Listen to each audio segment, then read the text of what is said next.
AITA for leaving because my SIL hid my shoes to keep me from taking walks? Sorry if there are any sentences that are missing words. This was over 5,000 characters when I first wrote it, so I had to edit it down. She is my sister-in-law, not my sister. My SIL has 3 little ones, and her husband, my stepbrother, had to leave the country for work for a few months. I offered to stay so I could help her out where needed, and she happily accepted. I live across town, so not that far. I was there for 3 days when my SIL commented on me going on daily walks. I have taken a daily walk of at least a mile since October 2018. Yes, even with a cold, yes, even in cold weather, yes to all of it. On nice days, the walk is usually 4 miles. At my SILs, I started taking a path that was about 2 miles. I asked if she wanted me to watch the kids while she got some exercise, and she scoffed and said she was too busy. But it must be nice. I was a little puzzled since I was offering to help.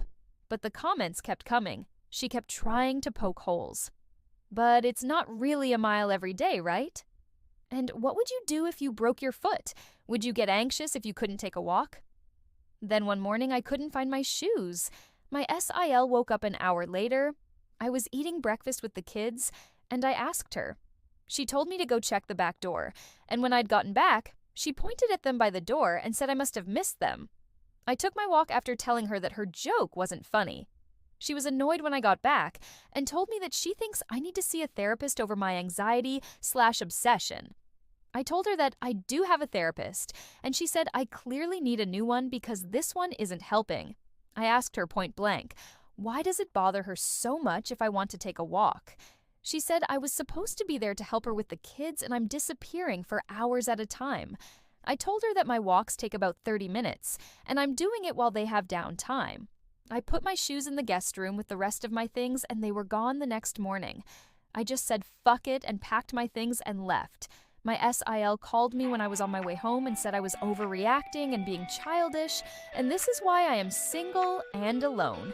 I told her that I don't play these stupid games and that I would still pick up the girls and stay until she got home from work, but that she's on her own for everything else.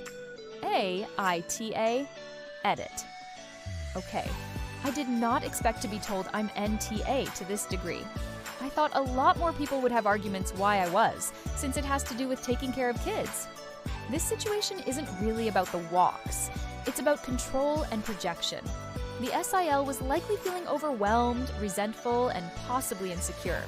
Watching someone maintain discipline and self-care, like daily walks since 2018, can trigger comparison, especially when you're stressed with 3 kids and a spouse away. Instead of communicating that she felt unsupported, she tried to regain control by hiding the shoes. Psychologically, this looks like projection and passive-aggressive behavior.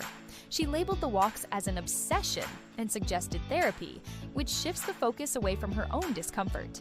When people feel out of control, they sometimes try to control small things around them, even something as minor as someone else's routine. Leaving wasn't about the shoes. It was about boundaries. Repeatedly hiding them shows intentional behavior, not a joke. Walking away protected mental health and reinforced that help is voluntary, not something to manipulate. This is a classic case of resentment turning into control tactics, and boundaries shutting it down.